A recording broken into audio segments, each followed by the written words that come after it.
Hi bazala bami, welcome to Umgosi noMagatsheni. I am uMagatsheni. Umgosi wethu wanamhlanje bazala bami zitho is about our favorite uMusa Mseleku noMakhwela guys. So yesterday was i-birthday yomntana kaMakhwela, bekathena 1 year guys. No time flies. Manje nomntana umamakhe beka pregnant, manje nomntana sekana 1 guys. And they also revealed igama lomntwana which is uMethuli kusaselihle, obvious Mseleku guys. One thing about uMusa Mseleku, when it comes to naming abantwana bakhe, guys, ngishayeleni izandla laba lo. When it comes to naming abantwana baMusa Mseleku bonke banamagama amnandi, bonke banamagama anesilo, and bonke amagama meaning yakhona if uhleli ucabanga Methuli. I've never heard igama elithi Methuli. This is the first person name uzokuthiwa Methuli, and I already love the name.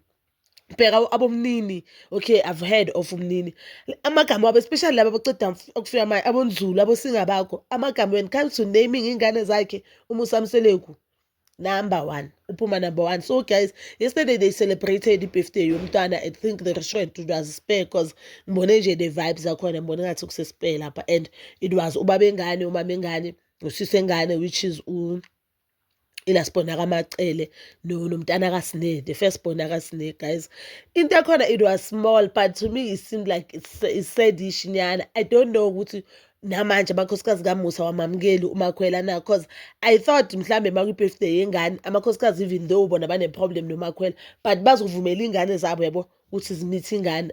Mina I was expecting ukubona abantwana bamayeni which is umnini nalomncane. I was expecting to see isisuku samayeni singabakho sahlala eMzumbi nje laba abancane ilasibona kaMangwabe because isesemncane nje yabo. I thought laba abancane nje abangakwazi ukucelebrate i-birthday kadadewabo nodadewabo bazobakhulula, but we do not know the reason behind ukuthi bangayi ko-celebrate noMakhwela. But if abazali babo babamba abantwana ukuthi bangamisi umntana kaMakhwela, that is being selfish guys. That is being so selfish. I don't wanna lie. That is being selfish. I've heard or I've seen a comment on my previous videos ukuthiwa ngimele uMusa. But at the end of the day, umntana kaMakhwela nomntana kaMayeni abantwana bendlu eyi-1, abantwana bomuntu eyi-1, abantwana bakaMusa ekugcineni, and you fighting your battles using ingane yinto oyeke uze ucabanga ukuthi right empilweni. That is the wrongest thing. Mara what do you expect? Angithi nani ingane zakavuyo kuthiwa aziwondla ugogo ingane ukhona uyaphila ubhizi usalulana noMusa after 20 years. Basathi usalwa nebhetli bekayilwa uMpumelelo angakazali, usayilwa nani namhlanje. Ukhohliwe ukuthi she should focus enganeni zakaMpumelelo, angazazi ukuthi sizilala hleni. And shem u-rent free la engcondweni upholile, akana stress ukuthi ingane zilale ezidleni. So vele kumayena I didn't expect much, but I know ukuthi if uMakhumalo bekanengane, if uMakhumalo bekanengane mhlambe bekanengane yakhe encane, I know ukuthi ingane kaMakhumalo mhlambe beyizoya lapha. That one ayamninga nje uMakhumalo. I know ukuthi uma wayeni favor yami, but that one I know ukuthi ingane kaMakhumalo beyizoya lapha and celebrate nomntana kubo. It was so sad guys. It's so sad to see division in the family, and if you have uthando nomndeni you will understand that what is happening kaMseleku is so sad. It is very sad.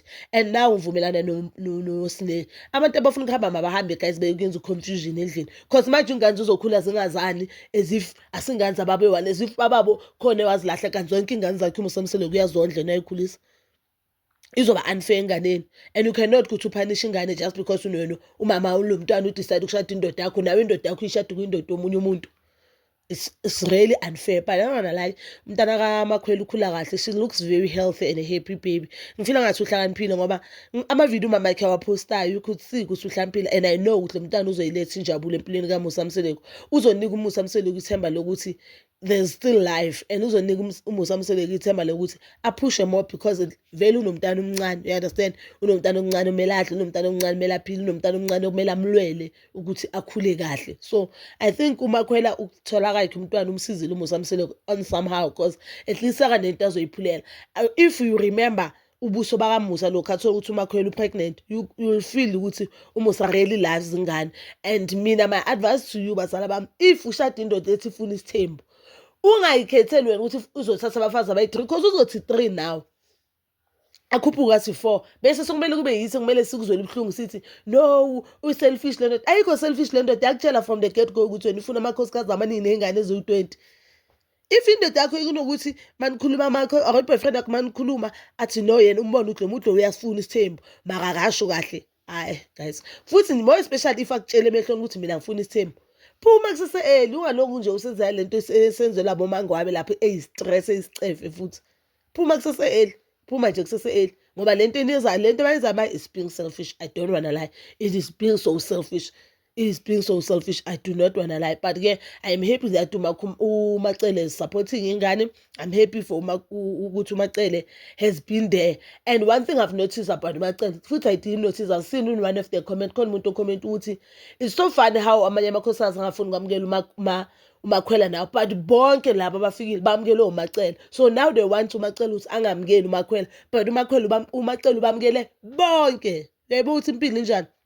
Wena lo muntu lokuamukelile, but wasafunde very same person amukele wena walelwa wena ukuthi ungene uma yena angakufuni. So awusafuni ukuthi amukele omunye unkosikazi, but now wenza the very same thing kuwe. So Macele mayisayimenemene sakamukela uMakhwela, but the time amukela wena uMangwabe bangasiyimenemene. The time avuma ukuthi awumngane wakho wena Makhumalo amanye amakhosikazi akhala ukuthi wena uzenza umama, uzenza usisikamseleku, uzenza ngathi unkosikazi u1 lapha egcekeni, wahlala nawe wakuseka bangasiyimenemene. Now sakamukela omunye umuntu akayimenemene. Yebo ukuthi life injani, but bazalwa bami, you can comment down below your thoughts, and please don't forget to like, subscribe, share and hit that notification button. Nginethanda ukuya nokubuya.